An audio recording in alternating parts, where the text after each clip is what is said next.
Oof. This is a big one. This is a big one, you guys. I'm ashamed. I'm ashamed of myself. I've always had like an unspoken agreement with myself. I always told myself I would only buy one cover per comic, and then I broke that rule this month.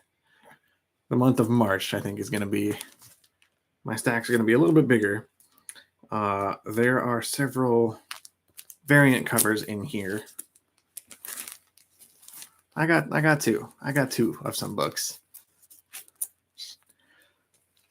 It doesn't feel good. It's something I told myself I would. It's okay to buy a lot of comics because I'm getting one of every cover. You know, I'm not one of those weirdos that buys multiples of books. Now, I have become what I despised. Hopefully everything sounds okay. I got a microphone.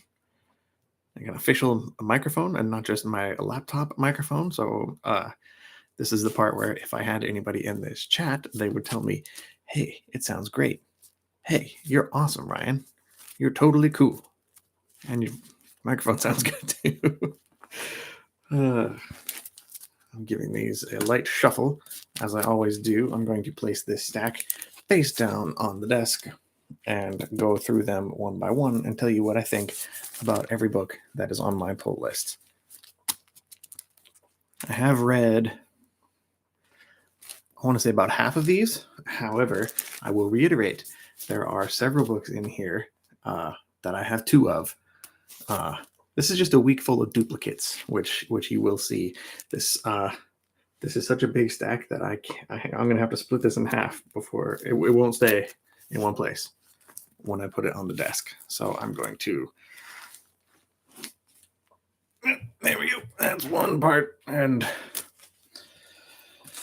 okay, this is going to be a long one.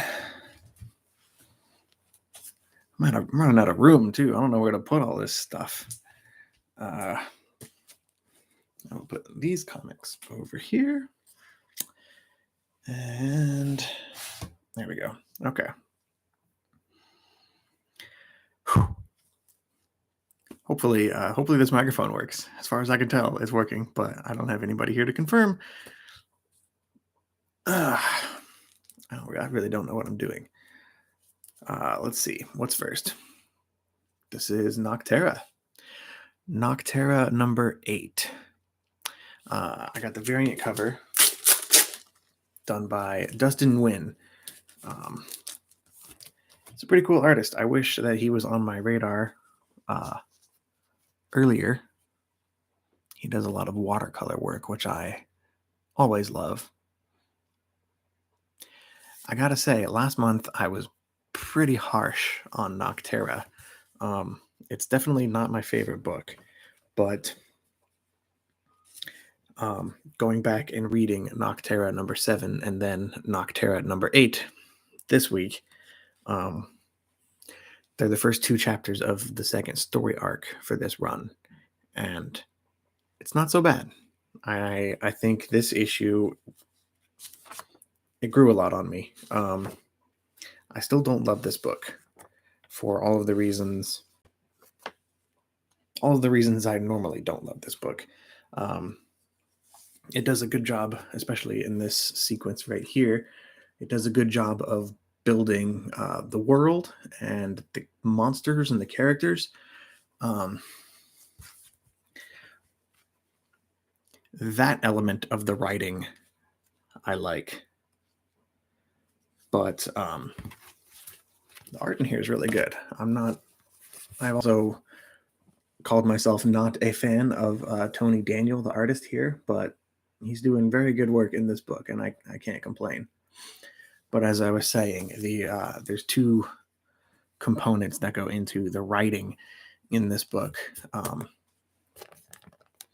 You have the the plot, the overall structure of the story, the scenarios that the characters find themselves in month after month. Like, the story is good. The premise here, the concept is good. The world is cool. But for me, the writing falls flat when it comes to the dialogue, the narration. I think Scott Snyder doesn't quite do it for me when it comes to the things that are happening in this book. The narration in particular makes me roll my eyes every month, and it's hard for me to look past it. But the world is really cool, and I like the this unique kind of apocalypse that Noctera provides. So it's frustrating. I'm almost a fan of it, but still not quite there. I'm going to keep getting it. I've definitely read worse, but it's getting there. It's getting better for me. Okay, what's next? Justice League number 73.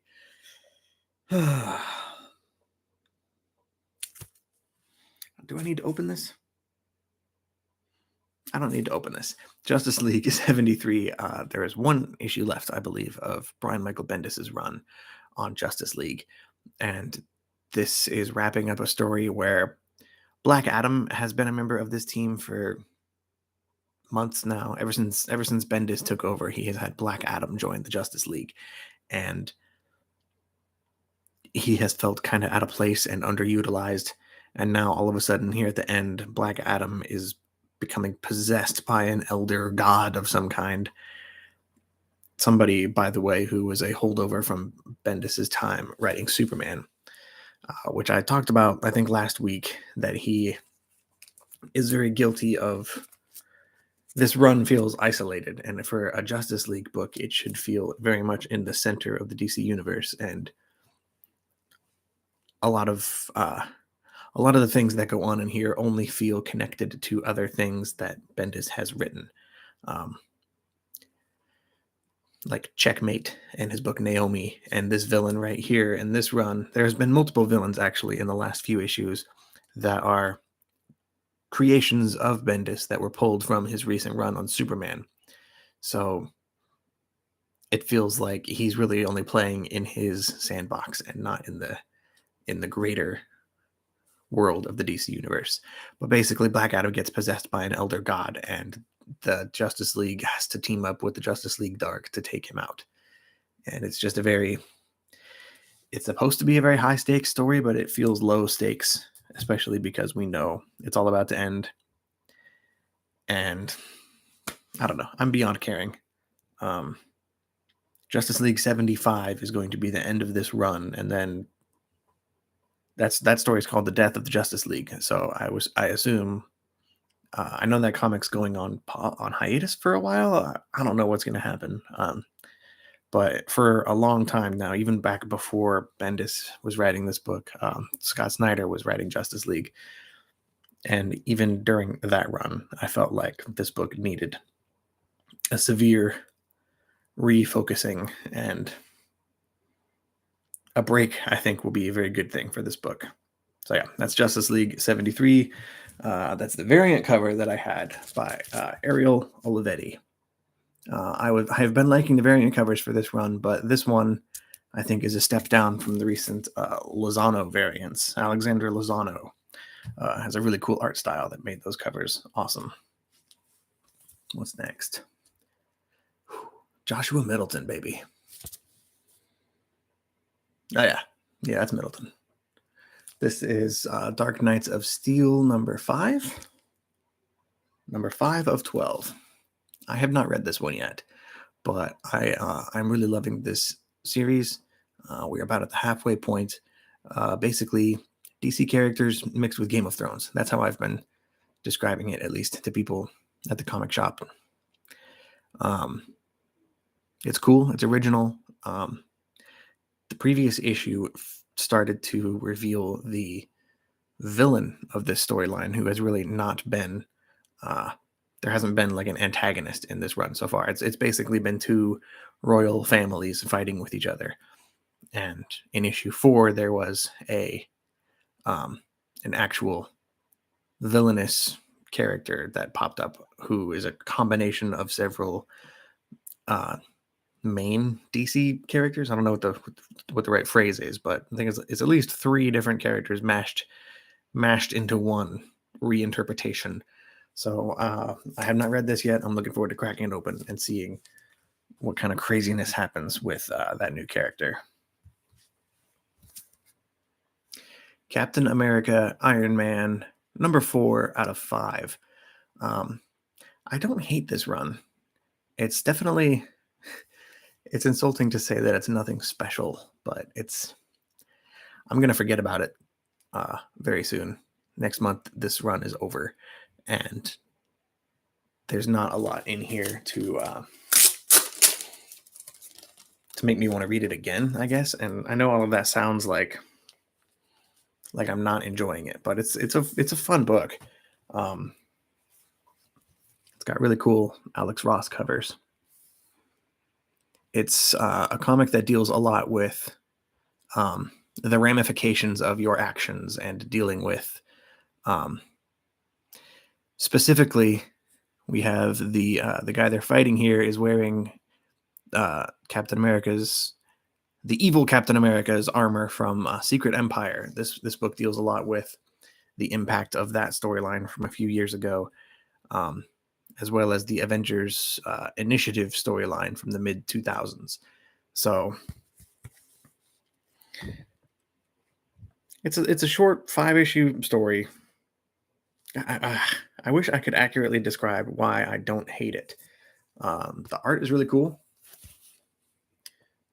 Done by, let me look up their first name.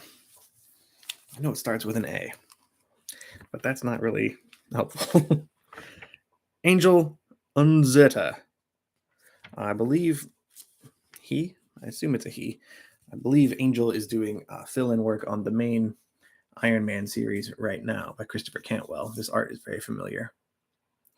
But it is Captain America and Iron Man teaming up to stop this girl who was an ex-Hydra agent who had kind of slept with Tony Stark to further her career, so he feels responsible for her. And they're all tied up with the evil Captain America from the Secret Empire storyline. So it has both of them kind of take this personal. So they team up to stop her. And it's pretty standard, but it's not bad. I don't hate my time reading that book, but I don't ever think I will go back and read it again once it's all done. Hello to the 2 people that are here. Thanks for coming by. You came in just in time for me to tell you all about Moon Knight number 9. Number 9 already. Wow. Moon Knight number 9. Just kidding. I haven't read this yet. But I'm pretty sure it's going to be awesome. This has been a really cool run so far, and just in time for the new show to come out. I'm going to open it. I'm going to spoil myself. They were smart, Marvel, in putting out a good run for this character that people can jump into, especially at a time when there is a lot of new interest in this character. This has been a really cool run. This is my first time reading a Moon Knight book. Ooh, the art in here is just really stunning. There's a lot of splash pages like this, but even the more standard panels with people just standing around and talking, even that stuff is good to look at. The colors in here are really cool. The shading, the line work, the perspective. I enjoy all of this. This is a cool book about, I don't know, it's been a while since I've read it. I haven't read it since last month, but there's a lot of vampire stuff happening in here. There is, I don't know if they're still doing the plot line with the Moon Knight has always been called the Fist of Khonshu, and there is an alternate Moon Knight in this run who has described himself as the other Fist of Khonshu, which makes sense, and they're kind of they're not antagonists. They kind of get along. They're like allies. I don't know. I don't know a better way to describe it. Hello, Vinny. I'm pausing to consume some water, which is a great beverage. Highly recommend. So I guess that means my microphone works, if you can hear me. I have an actual microphone now, and not just the baby laptop microphone I've been using this whole time. I'm sure it makes a load of difference. What's next? This is... Why am I blanking? Daredevil, Woman Without Fear, number 3. 3 of 3. This is the end of this series. This is basically a tie-in to Devil's Reign. It was marketed as Daredevil, Woman Without Fear, which implies that it is a standalone kind of story about this ties in more with Devil's Reign than it does with the ongoing Zdarsky Daredevil series that's been going on. And for me, I found that as a little bit of a disappointment. They could have easily called this Devil's Reign Elektra, Devil's Reign Daredevil, whatever subtitle you want to give it. But this, for all intents and purposes, is a tie-in to Devil's Reign. It's not bad. I had a good time reading it, but it's all done. It's 3 issues, and I'm looking forward to whatever they get up to next. I believe they're just going to jump back onto the main Daredevil book and restart it with a new number 1. I can't remember if it's going to be about Elektra as Daredevil or Matt Murdock. Either way, I'm excited to get back to the main attraction here. Great bookshelf behind you. Thank you. This is my first video that I've done in front of my new shelves and with my new microphone, which I am conveniently keeping out of camera, but it is right in front of my mouth, as all good microphones are supposed to be. They could have easily just kept the Daredevil run without going back to number 1. I agree. I don't know why they're renumbering. They got up to like number 39, 30 something, in the high 30s. And now they're restarting with the same writer, the same artist, new number 1. I don't know why. I don't really mind. I don't care so much as long as they keep the same team. Either way, I don't care. It doesn't make much sense, but I'm assuming the story will change. Maybe there's a story reason why they're restarting the numbering. I don't know. It's Daredevil, so I'm okay. Spider-Man. Okay. I have a giant pile, and I've split them into 2 piles, and I think I'm very clearly seeing that one of these piles I have read, and one of them I have not. I have not gotten to this book yet. Spider-Man number 91. What lurks behind door Z? I think that's a Z. This looks like a 2. This looks like a Z. Or even a Superman S. I'm sure it'll be fine. Spider-Man's been pretty solid so far. Hasn't blown me away really at any point, but it hasn't. It's been better than I was expecting it to be. Solid 6, 7 out of 10. I'm also looking forward to this restarting with a new number 1. I don't know. Spider-Man is not usually a title that I have on my pull list, but I'm trying to kind of just subscribe to everything. I feel like at this point it's getting a little excessive. Should I do my I probably read it pile or I probably have not read it pile? I'm going to take a gamble. Maybe I have read something in this stack. Nope.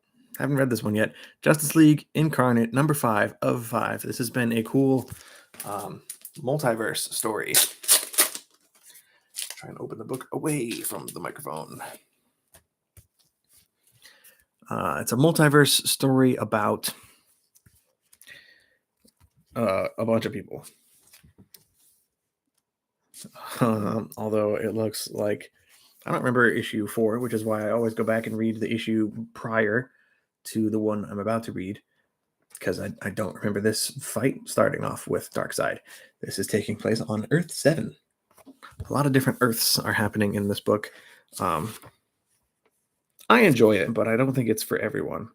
I would highly recommend reading Grant Morrison's Multiversity, just in general, but especially if you want to fully appreciate the big cast of characters in this book.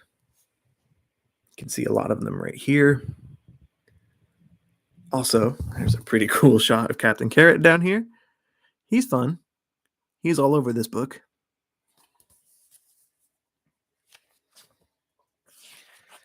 This is like a sequel to, the Infinite Frontier series that ran, I think, over the summer. I don't know why I'm flipping so far into this. I have not read this yet. I don't want to spoil myself too much.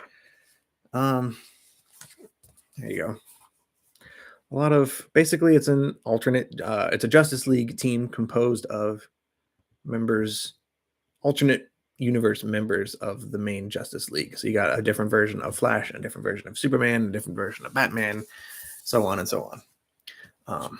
I didn't expect much from this book, and it wasn't my favorite, especially in the first part of the run, but the second half really grew on me.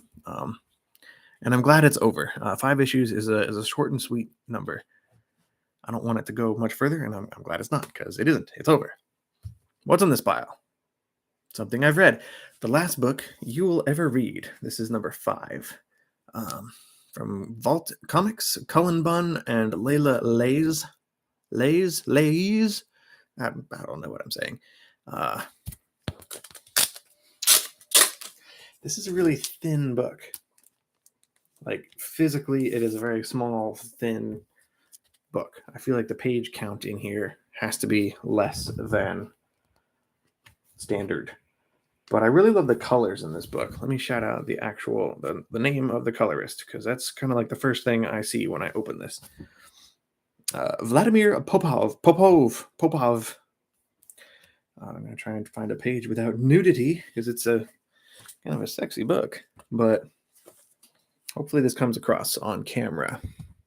The colors are very bright, and this sequence shows people chasing down a cow and eating it. It's a little creepy. My feelings on this book are a little mixed. The premise is about a lady who writes a book. That's her on the cover. She writes a book that makes people kind of lose their minds when they read it, and people kind of turn into zombies and start just attacking other people, and apparently cows, as you just saw. I don't love this book. Cullen Bunn lately has been hit or miss for me. He's normally a writer that I really like. There you are. As you can see by all these Harrow counties that I can't get rid of, apparently. They're always on camera frame. He's a writer that usually does a lot of horror stuff that I really like, but this book is kind of just happening, I guess. I don't know where the story is going. I don't know. I want it to have an ending. I would like to know how many issues this is going on for, because right now it feels like it's just kind of treading water. That's the word I'm looking for. I know there's going to be at least 8 issues of this, probably more. I don't know if this is an ongoing or just like a maxi series or something. But it's not bad. It's creepy, and it's, like I said, it's a little bit sexy. A little bit of naughty things happening in there. So yeah, it's a cool book, but like I was also saying, it's very, very thin. So either they're using like tissue paper to print the pages on, or it's just a shorter comic every month. So it'll make an interesting trade. Maybe you're to binge read when you have more than one issue at a time. What's next? What's this one? Alien. This is Alien number 10. I have not read this one yet, but I am very much loving this run of Alien at Marvel right now. I did not read any of the Dark Horse, I think, did Alien before Marvel had it. This is my first time reading an Alien comic, and it really nails the vibe of the films, which I'm a fan of, at least the first couple, and some of the more recent stuff. basically Alien 3 and Alien Resurrection. We're big poo-poos. But the art in here by Salvador Larroca is really creepy. If you have not read this book, I would strongly suggest you do, especially if you enjoy the movies. It's very dark and brooding and atmospheric. And also the writer is Philip Kennedy Johnson, who I really love. He did... Where is it? It's not on frame. Whatever. He did The Last God. It's right over here. You can't see it. I'll show you. He did The Last God from DC, Black Label. One of my favorite books of recent years. A really, really good fantasy story. He's a cool writer. Put that right there. He's a cool writer. He's also doing action comics for DC. But this might be my favorite thing he's doing. Unless there's something else I'm forgetting. Ooh. This is a really cool book. I just wish it was coming out a little more consistently. It's been several months in between the most recent issues of this series. The first 6 issues or so came out monthly, pretty regularly. But now I think it's got to be like bi-monthly or something at this point, which is unfortunate. I don't want it to get canceled. If you like horror, this is a surprisingly scary book from Marvel, of all places. They, in my mind at least, they aren't known for taking risks or like being scary, really. Something I would consider rated either like a light R or a heavy PG-13. This is something a little bit beyond what I would expect from a Marvel book. Solid recommend on Alien. Okay, this is a risk. This is an active risk that I took. This is Suicide Squad number 13. I'm jumping in at number 13. It's almost over. This series is ending with issue 15. I am not going back and reading the whole thing. This is part 2 of the War for Earth 3 little mini crossover event that's happening. I have part 1 somewhere in this stack. I have not read it yet. This is a storyline that crosses over between The Flash, which I'm also not reading. It's 3 books I'm not reading. Flash, Suicide Squad, and Teen Titans Academy. So I don't know why I'm doing this. I'm doing it because I like Earth 3. There we go. I like the Crime Syndicate, the Evil Justice League from Earth 3. So honestly, I'm not expecting much from this. Hopefully I will be pleasantly surprised, but I have the first 2 parts of this 5-part storyline here in this pile somewhere.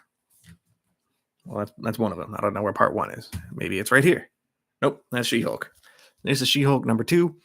I've been waiting for this for a while. I feel like it's been a little over a month since we got She-Hulk number 1. This was my first time reading a She-Hulk book ever. I own the Sensational She-Hulk and the original Savage She-Hulk on Comixology.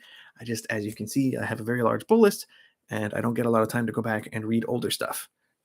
Right now, I'm currently trying to get caught up on Saga because it's back, and I need to read these so I can know what the hell's going on. I don't have a lot of time to read older She-Hulk, so I'm reading this one for the first time. I was not blown away by issue 1 of this run. I seem to be in the minority there. Every other person I talked to quite enjoyed She-Hulk number 1. I did not care for it that much, but I'm also willing to stick with it for a while and see if it gets any better. It's hard to drop a book with covers by Jen Bartel. She's a fantastic cover artist. These covers pop. I love the colors on here, but also just she draws a great person, a great figure. I don't know why I'm opening this. I have not read this yet. I'm hoping that reading issue 1 and issue 2 back to back can improve my opinion of this series overall. I have high hopes. I want this to be good, especially with the She-Hulk show coming out soon-ish. I'm hoping it can be like the Moon Knight comic that I was talking about earlier. Something, a comic run that's starting near the start of their own show that is a good companion piece to what I'm assuming is going to be good shows for both of them. I don't know if I'm making sense, but I really want this She-Hulk run to be good, and it probably will be. I don't have any other She-Hulk information to compare it to. I don't know what her other runs were like. I just know that Sensational She-Hulk by John Byrne is a classic that a lot of people really, really like. I look forward to reading it very much. Soon-ish. Someday. Arkham City, The Order of the World. This is number 6 of 6. This is the final issue of this series. This was, I don't want to say fun. It's not exactly the most fun story. It's about last year after the Joker attacked Arkham Asylum and gassed everybody in there. He killed most of the patients and most of the doctors. This book is about a group of patients that escaped from Arkham Asylum and the one surviving doctor who is trying to go out and, I don't want to say capture all of them because that implies something else. She's trying to find them and help them and save them. But the book kind of becomes, it starts out like that, but it quickly becomes like it reminded me a lot of Harley Quinn's journey in a way when she started out as a medical professional, and by staying too close to people of questionable character, I guess she started to lose her way, and you get a lot of that same progression here with this character too, who I really like. I think she was handled very well. Watching her kind of slip and slide down into, I don't want to say insanity because that's a little extreme, but she's definitely bordering. The art in here by Danny is really cool. There's a lot of, I don't know enough about art to accurately describe what I'm trying to say, but there's a lot of solid colors in here and not a lot of, it reminds me of Mike Mignola and almost like Sin City in a sense. Like, it's best shown by Azrael here. Yep, there we go. The stark black and reds. Again, I don't think I'm explaining myself as well as I would like, but the art in here is very cool. It feels reminiscent of old school Vertigo stuff, which is a compliment. This is a cool series. I don't think a lot of people read it, but what the hell do I know? I don't feel like a lot of people were talking about it, at least. And now that it's done, we'll see how that goes. I'm wondering if some of these characters are original. They're characters that existed before in the Gotham universe, like Ratcatcher, who is all over the place now after the Suicide Squad movie. Professor Pig is in this book, but there's some other characters who I think might be new. I don't know. If they're not new, they're really obscure Arkham residents. So if you have any interest in Batman's Rogues Gallery, this was a cool series. Now that it's done, I can safely say it was really good all the way through. I liked Arkham City. For the record, there's still this many books to go. I can probably combine these into one pile at this point. I have a very large pull list. We're 34 minutes into this stream. Thank you for the 3 of you who are here. I assume you've got nothing better to do because you're here. There was some organization to this pile, or these 2 piles when they were 2. It seemed to be like one pile I had read and the other pile I had not. But now, hopefully, I'm just mashing them all together into one jumbo pile. And we'll see whatever this book is going to be the next book I talk about. Detective Comics. Kind of hard to tell at a glance. That's Lee Bermejo artwork. Pretty cool cover. Does not usually use this much color in his artwork, so I'm excited to see that here, this Batgirl cover. I have not read this issue yet, but Detective Comics, the Arkham Tower storyline, has been coming out every single week. I'm enjoying it. I hope other people are. It's different. Batman is not in Gotham City, so this is a big event, a big dangerous storyline happening without Bruce Wayne, without Batman to come save the day. And I have said multiple times that the Bat family, all of the different Robins and Batgirls, and I'm not a big fan of those characters, and the typical Batman event storyline where something big will happen and he will call in his army of teenage assistants to kind of just help him track down and solve a big, Joker toxin, whatever. Batman events are wearing thin on me, and it's interesting to have this big crisis happen when Batman is not in town, and to see how everybody else kind of bands together to solve this really big problem of a questionable new treatment, shall we say, for Arkham patients that does not go according to plan. I don't want to spoil too much. I feel like that's sufficiently vague. But yes, read Detective Comics if you are not. I really like this run. Mariko Tamaki has been doing great work on this book as long as I've been reading it, so a little over a year now, but she's been writing it longer than that. I just didn't jump on until actually about a year ago, last February, last March, after Future State ended. North Bend, Season 2, Number 2 from Scout Comics. This was one of my favorite Scout books, the first 5-issue story arc of North Bend. I have not started reading this Season 2 because it's been a little over... it's probably been almost 2 years actually since I read this first season of North Bend, but actually sold the first 5 issues at a claim sale, so I will have to find, maybe I'll just buy the trade on Comixology or something and read it that way. But this story, if I can remember correctly, was about it's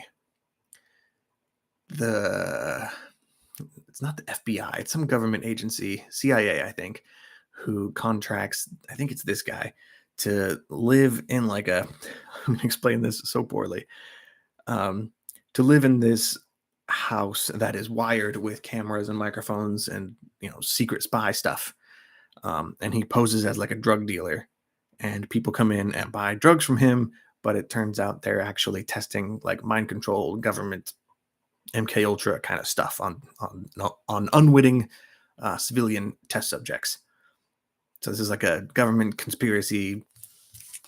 It's not Department of Truth. It's not like that kind of government conspiracy comic. It's more. This feels more like a movie. Department of Truth is cool, but it definitely does not feel like any movie I've ever seen. So North Bend is a little more of a classic cinematic feel to it, and I think it might be my favorite thing I've ever read from Scout Comics. If it's not my favorite, it's in the top 3. I'd have to think really hard on what the other 2 might be, but North Bend is a really good book from Scout that I think, if you're into that sort of stuff, give it a try, because I think it's kind of hard to know which, from smaller publishers like that, it's really hard to know what to try. I'd say try that one. Venom, number 4. I forgot I pre-ordered this. This is Venom 4, the second print. My shop did not have enough copies of Venom 4 to give me the one that I ordered. Since I work there, in situations like that, we prioritize actual customers and employees. If there's a shortage, then we don't get anything. We have to wait until a reorder comes in. But Venom 4 was insanely popular, I guess, enough to get a second print because it sold out. I was unable to get a reorder of Venom number 4, so I apparently ordered the second print, forgot that I ordered the second print, and then went and bought Venom number 4, the first print, on eBay. So I feel kind of stupid. I spent $15 on Venom number 4, but now I have both. I still haven't read it either. I don't know which one to open and read either. I don't know how spec works or which one of them is going to be worth more money. Whichever one is worth more, the first or second print, I don't want to open it or touch it or read it, even though it doesn't matter. It doesn't matter. Whatever. Moving on. Oof. Okay. This is this really the first one? I think this is the first book in this pile that I bought two of. I bought two of these, and it wasn't an accident. I liked this variant. I don't get a lot of Art Germ stuff, but his variant for Strange #1, the new, it's not really Doctor Strange technically because he is dead, and his ex-wife, Clea, becomes the new Sorcerer Supreme. This was actually a pretty good book. I did not, I got this book because I'm trying to read more generically read more Marvel comics in general, especially when a new #1 starts. I subscribed to Strange with a little bit of caution because I'm not typically somebody who loves magic or supernatural and spell stuff. I've never really read a lot of Doctor Strange before, but I enjoyed this this issue 1. I got this cover, and then somewhere else in the stack, I also have the main cover A. I feel so ashamed of myself for breaking my 1 cover per comic rule. I'm over halfway done with this stack, and there's a lot more duplicates to come. This is one of them. This is Batman #121. This is cover C by Lee Bermejo. This is the Batman variant from the movie that comes out this week. This is an awesome cover, so I just had to get it. That's so good. Oh my goodness. I love this one. I'm very excited to see this movie. So excited that I ordered a lot of these The Batman variants. I did not set it up this way, but here's another one. There's 2 of them out today, or at least 2. There might be more, but I didn't get all of them. I did pre-order a lot of them. Like an idiot. This is Batman Killing Time #1 by Tom King. I actually really liked this book as well. But I have not touched or opened these Batman variants based on the movie. I'm excited to see this movie, though. I can say that much. Oh, I'm ashamed of myself. Fantastic Four 41. I have not been on this book for a long time. I say this every month when I pull this book out of my stack, but I have been subscribed to this Dan Slott Fantastic Four run since issue 1. I have not read this run since issue 15 or so. I got to go back and read it. I'm bad. Got nothing to say. I don't know what's been going on in Fantastic Four lately. I haven't heard much about it, so it can't be that good. This is War for Earth 3 #1. I had where was it? Here we go. I have the second part of this storyline right here that I went over earlier. Oh, it's this way. Right? Yes, there we go. They are connecting covers. That's honestly another part of the reason I got this series. I think it's going to make a 5-part connecting cover once this is all said and done. So there is a War for Earth 3 #1 of 2. Issues 1 and 2 are going to be the first and last issues of this whole storyline. There's a Suicide Squad, Flash, and Titans Academy story that kind of runs through the middle parts, and then War for Earth 3 #2 is the final issue of this storyline. I hope it's good. I don't think it will be. I got it because I'm a sucker for the Crime Syndicate and Earth 3. So we'll see how that goes. Oof, almost hit myself in the eye with Newburn #4 from Chip Zdarsky and Jacob Phillips over at Image. This is an interesting book. I don't hate it. Definitely don't hate this book, but the storylines in these issues are very much standalone storylines. I said this last month and I can't shake it. I can't shake the comparison, even though it's obviously not accurate. But I compared this book to Scooby-Doo in the sense that it is a one and done kind of book. You open this book up and there's a mystery that gets solved by the end of the book. 4 issues in, and that pattern still holds up.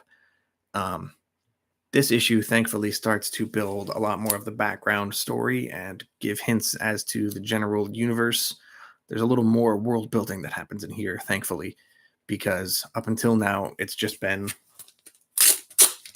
mystery of the week kind of stuff that doesn't usually appeal to me. Thankfully, this is a really well-written book by Chip Zdarsky, who I always love. A little bit of action in this one, but this guy Newburn is an ex-cop who is who gets paid by all the different crime families in, I think, New York, wherever he is. He gets paid by all the different families to solve mysteries. I guess I don't know how many mysteries the mob has to solve, but I'm not explaining it very well. He goes, each issue so far has had him solving a different crime that has taken place affecting various criminal organizations.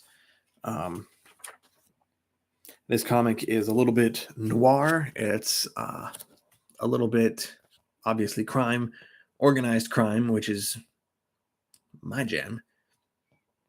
It's fun. I wish there was a little bit more interconnectivity.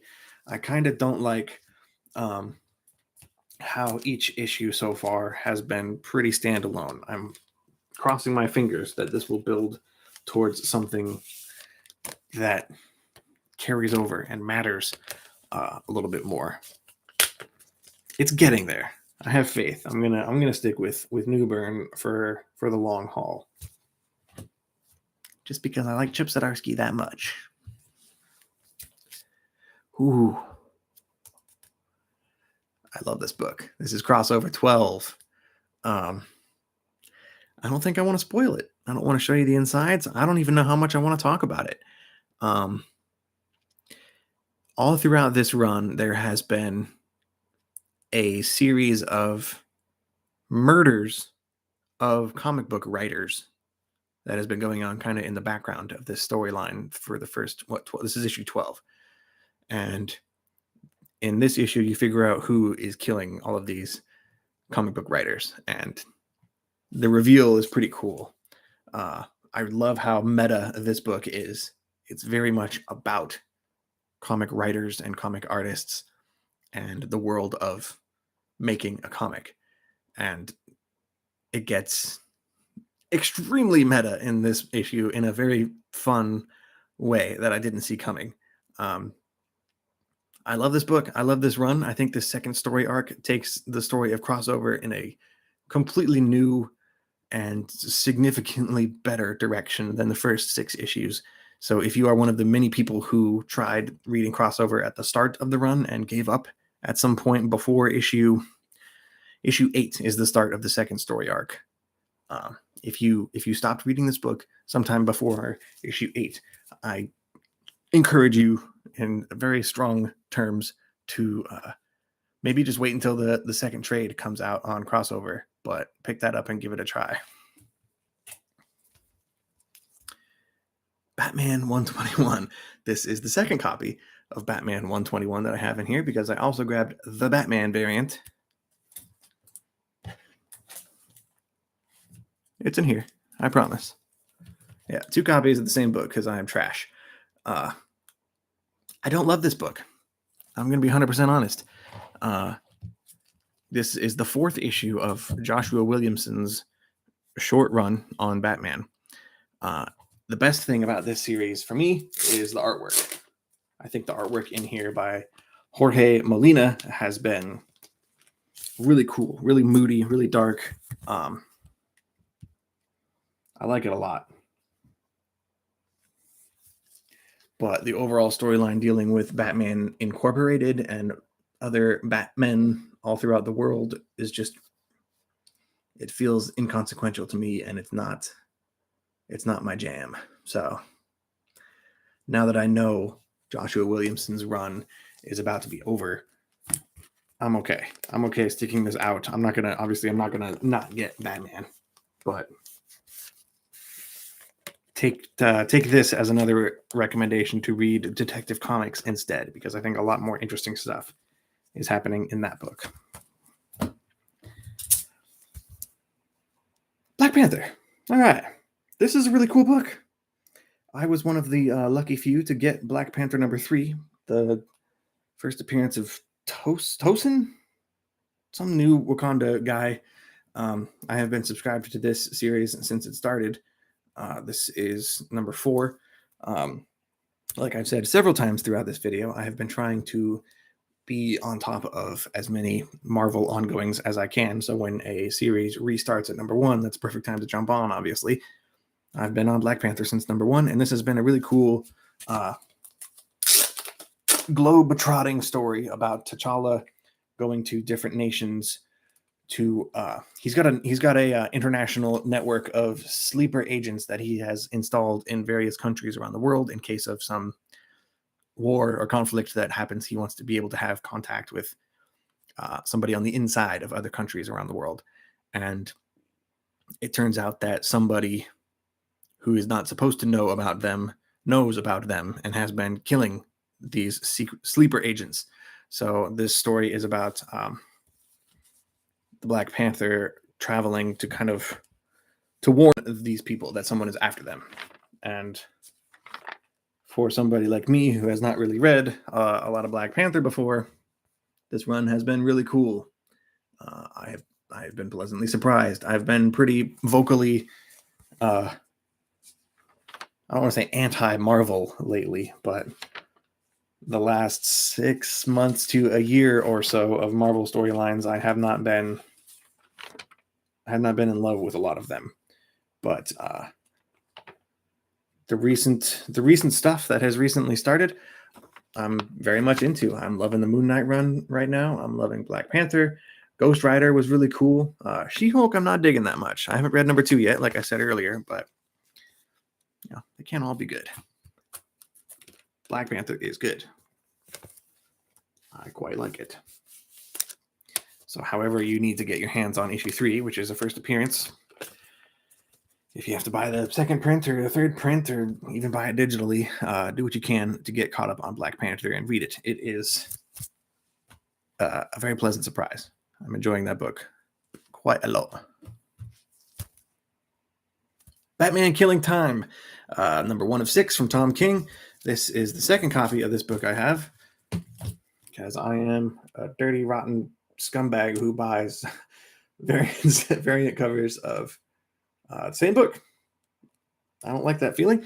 It's a new thing for me this week, but here we are. This was actually a pretty cool story. Tom King is really, I don't want to say controversial. That's not the right word, but he's a polarizing writer who people either love or hate. And I think his forte is definitely in stories that end. Having him on the Batman ongoing book might not have been the best move. I really liked his Batman run, but it did lull at certain parts. Giving him a book that has a deadline on it, this is a 6-issue story, giving him a book with a deadline is definitely the way to go. I think that's the way to go, period, for any writer, really. But this is a cool storyline featuring all of these villains down here.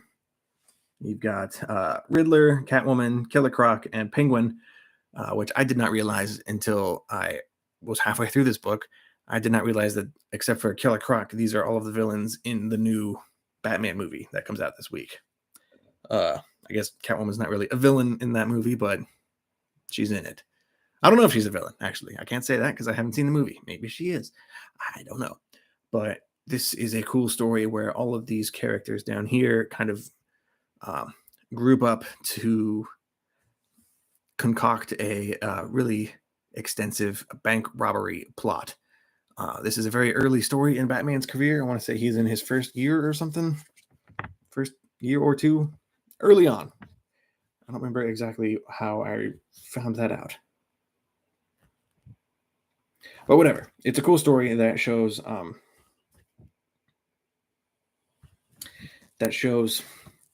each of these villains is doing something different in the robbery. Like Croc is the one actually in the bank, smashing the vault, yelling at the bank teller, "Give me the cash." Catwoman is doing some kind of scheme with the bank manager's wife. She's holding her hostage in their mansion. Riddler is going into the bank also and getting into a safe deposit box. There's just a lot of different pieces in play all at once, and it's interesting to see Tom King kind of cut back and forth between all of them to show this crime that's happening. And I'm sure that this story is going to go in a completely different direction. It can't all just be about this one bank robbery that happens in issue 1. But no matter what, I'm on board. I was on board beforehand, but after reading this, I can say this was really cool. If you want to wait and read it all at once when it's done, it'll make a cool trade. But why wait? Nice House on the Lake, issue number 7. This was my most anticipated book of the week. Excuse me. I have not read everything in this stack yet, but so far, I gotta say, this week's issue of Crossover is my favorite book so far. I liked this issue, but it is very different. Also, sidebar, this week also saw the release of the Nice House on the Lake trade paperback, Volume 1, collecting the first 6 issues. I bought 3 of them. This is my favorite book out right now, and I wanted to buy. I got 1 copy for a friend of mine. I got another copy for, I know I'm going to give another one away to somebody else at some point, and then I bought 1 for myself, which I marked with a sticky note because I already read it, and I don't want to give away the book that I have greased up with my disgusting greasy hands. So I went through and binge read all 6 issues in this trade, and then immediately went and read issue 7, which dropped today. It dropped yesterday, technically, for DC. This is an interesting issue where things kind of take a left turn. I don't know how to explain much more than that without getting way too into the weeds, but this book has been on hiatus for several months after the halfway point. It's a 12-issue series, and they took a break after the first 6. And now that we're back with number 7, things aren't really exactly where we left off. So it's a little mysterious, but I'm excited to see what that means moving forward and what exactly is going on. I don't want to know too much because the more mysterious and scary it is, the more excited and into it I am. I would like to have some things answered, but the thrill is reading it and not knowing exactly what's going on. So yeah, Nice House on the Lake, I think I can safely say, is still my favorite current comic book being published. Definitely pick up the trade and read it, especially if you have not tried this book yet. It was my favorite book of last year. Strange, number 1. I already talked about this book already because I already got a cover of this. This is my second cover of Strange number 1 because I'm a dirty double cover buying son of a gun this week. It's a good book. It's a cool number 1, especially if you are a rookie to the world of Doctor Strange and Marvel magic like I am. So a pleasant surprise. So yeah, go ahead and read this if you haven't. If you are a little hesitant about Marvel magic stuff, supernatural shenanigans, it was a good one. I was happy. I was happy with that purchase. Rogue Sun, issue number 1 from Image. This is written by, is it Ryan Parrott? I think it's Ryan. Something Parrott. There's another ex-Power Rangers writer. This is, Ryan Parrott, art by Abel, or Abel. I'm not sure how to pronounce it. But this is it's not exactly a spin-off of Radiant Black. It takes place in the same universe as Radiant Black. And this character was in the Supermassive crossover from last week. There we go. That's a cool 2-page spread from inside this book.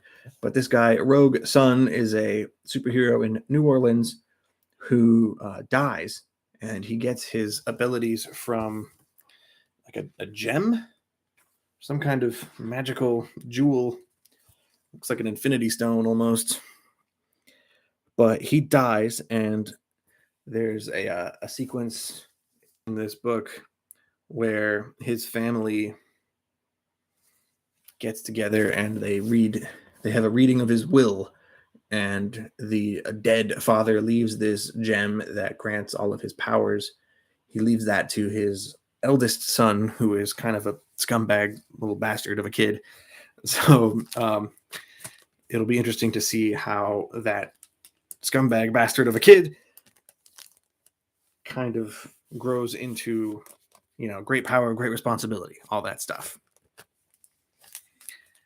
I liked this book. It was an interesting number one. I had the same reservations that I had last week when I read Supermassive.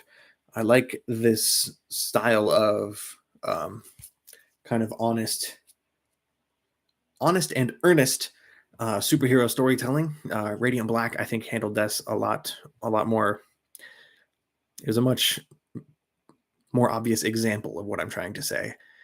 Rogue Sun does it pretty well too, but I think both of them run the risk of going to Power Rangers and getting too big. I think the Supermassive crossover from last week was a perfect example of what I don't want from these series.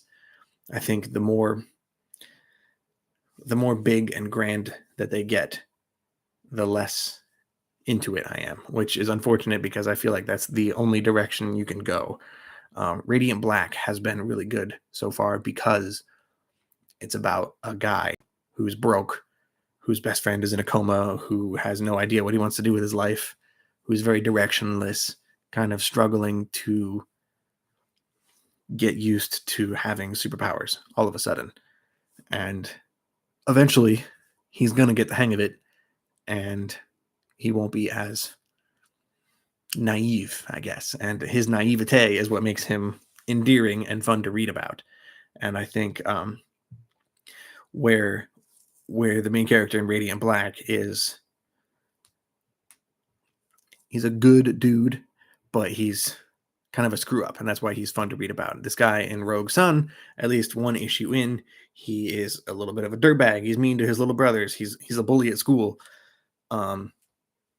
And that makes him fun to read about. And I think the more he becomes a hero, the more boring he's going to be. So it'll be interesting to see how this book handles that dilemma moving forward.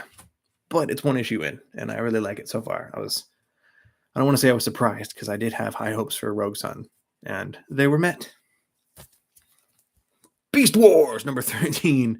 As I say every month, this is just pure childhood nostalgia.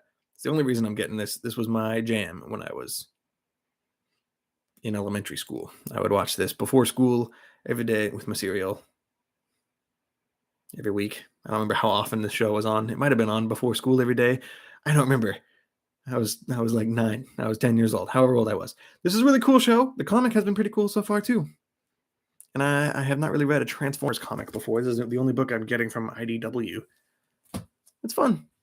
I can't recommend that to anybody who did not enjoy that cartoon, though. World of Krypton, number 4 of 6. This run has been really cool, too. I have not read this issue yet. But the art in here is really good, by Michael Avon Oeming. I really like it. It's very blocky and cartoony, but I think it works. This was a cool book about kind of the last days of Krypton and the family bickering that happens while everybody is ignoring the clear scientific signs that things are about to explode or whatever and make Krypton uninhabitable. It's a really cool sci-fi kind of book, but there's also a lot of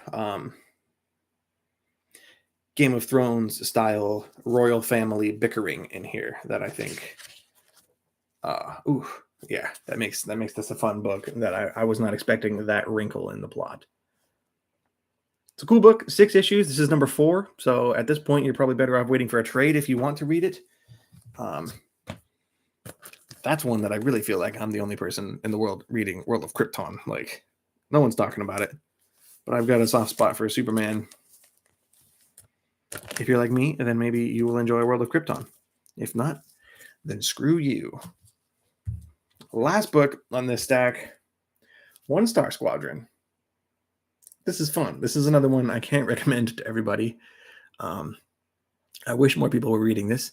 This book is it's hilarious. It's written by Mark Russell, who did Not All Robots from AWA. This one, which was one of my favorite books of last year. Strong recommend on Not All Robots. He brings the same sort of comedy / social commentary combination that he is so good at. He brings that to display on One Star Squadron.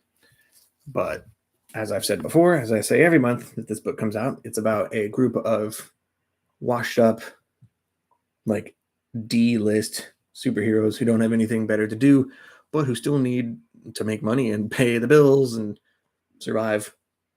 So they are working at a company that hires them out to do like superhero odd jobs. I don't know how much more I need to get into it than that, honestly, because I don't remember a lot of it. It's just really funny and it's really heartfelt, which I think are maybe the two best adjectives you can use to describe anything that Mark Russell writes. But he's a really cool writer, and I think he needs to be on more people's radar. One Star Squadron. Very good book. Number 4 of 6. I'm not looking forward to that being over, but I am looking forward to seeing what he does next. Whew. I'm glad I haven't read all of these yet, because that would have meant that this live stream took even longer than it already did. That was the last book. For the record, we had this stack plus World of Krypton plus this stack plus 3 copies of Next House on the Lake, Volume 1, the trade. It's a big week. I think this is my biggest week I've ever had as far as new comics go. To be fair, like I said, a lot of these are duplicates, and yeah, that gives me a pass somehow, even though it really doesn't, and I'm ashamed. And there's going to be many more of them in the weeks to come, because there are a bunch of Batman variants coming out. There's another one coming out for Detective Comics next week that I know I'm getting. There's another one for Catwoman I also know that I'm getting. There's more. There's just more. It's going to be a cool movie, and I'm excited to go see that Sunday, maybe Friday. I'm not sure exactly when I'm going, but I've heard nothing but good things from the few people I know who have gone to see the Batman. So yeah, that was my haul this week. I'm going to leave it at that. I'm going to hit end stream on this video and probably read some of these comics that I have not gotten to yet, because that's all I do these days, is just read and sleep barely, and then read more when I wake up. So thanks for hanging out with me, you guys. I'll see you next week. Goodbye.